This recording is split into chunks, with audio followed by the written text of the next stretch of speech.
Hi, I'm Mason Wu, and welcome to In the Studio. Today I'll be showing you my creative process, and I'll be breaking down a beat. So the first thing when I make beats, I like to start with the percussion because I think that's like the heart of the beat or song. So I started with this kick pattern. The kick's just playing on the beat, and it just gives it movement. And then the next thing I added were a bunch of percussion elements like this cowbell, another cowbell, and then I added some open hats, a tom, and hi-hat. And this is all the percussion, and this is how it sounds all together. And then to give it like more movement and glue everything together, I added like hi-hats and a clap, and this is how it sounds like.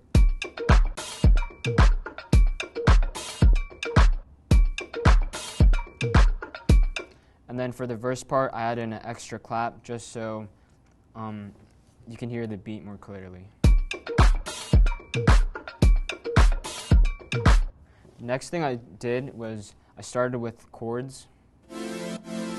So this is just a saw from the Prophet 6. So I'm starting with a D minor 9, and then I'm going to a E minor 7.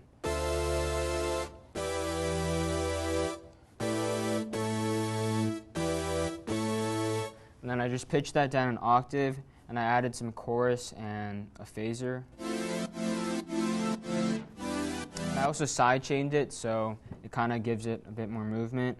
And then the next thing I went to is this bass on the Prophet 6.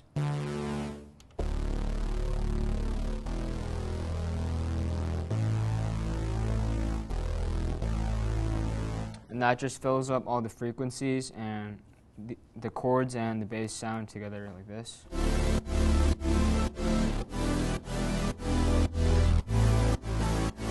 So it sounded full, but it didn't sound like full enough, so I went to this other pad sound from the Prophet 6.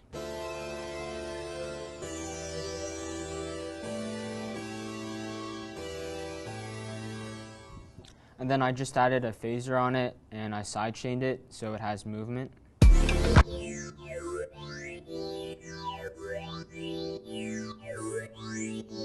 And the chords and the bass and the drums all together sounds like this.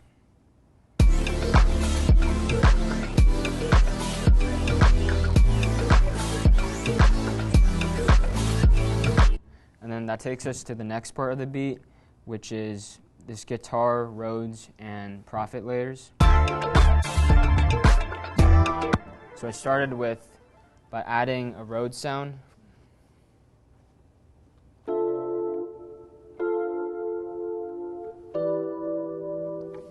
And then I added these arps from the Prophet 6.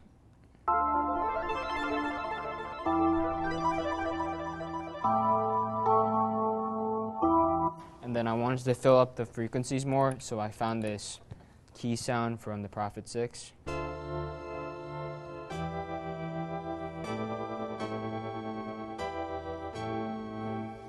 And then I wanted some more like percussive elements in the melody and some more movement, so I added this guitar I played on at home.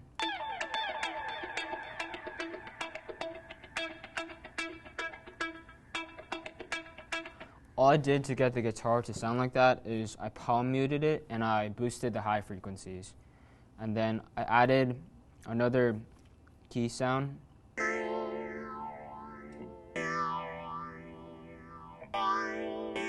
And then I just added a bass that just follows the root notes. And then all together it sounds like this.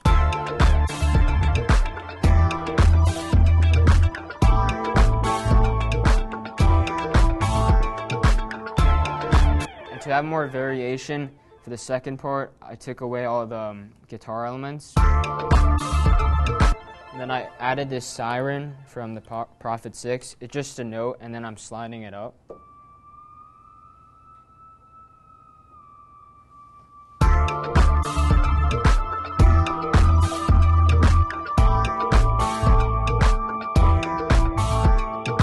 And then I added another section where I bring back the guitars, but then I introduced this piano.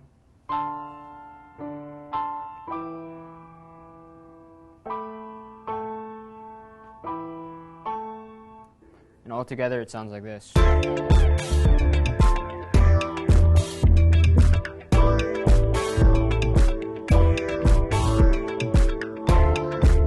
And that's about it. Like, making a beat, it's pretty simple when it comes down to breaking down and going from each individual sound.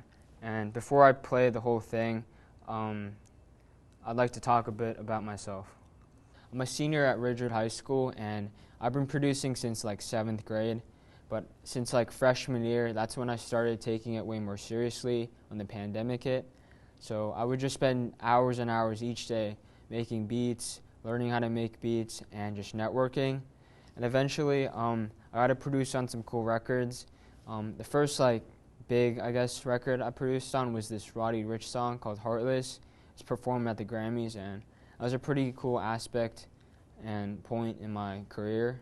And some other artists I've worked with are Yeat, Polo G, LAROI, Lil Durk, and basically a day in the life looks like me just going to school, and then I would sit in class making beats.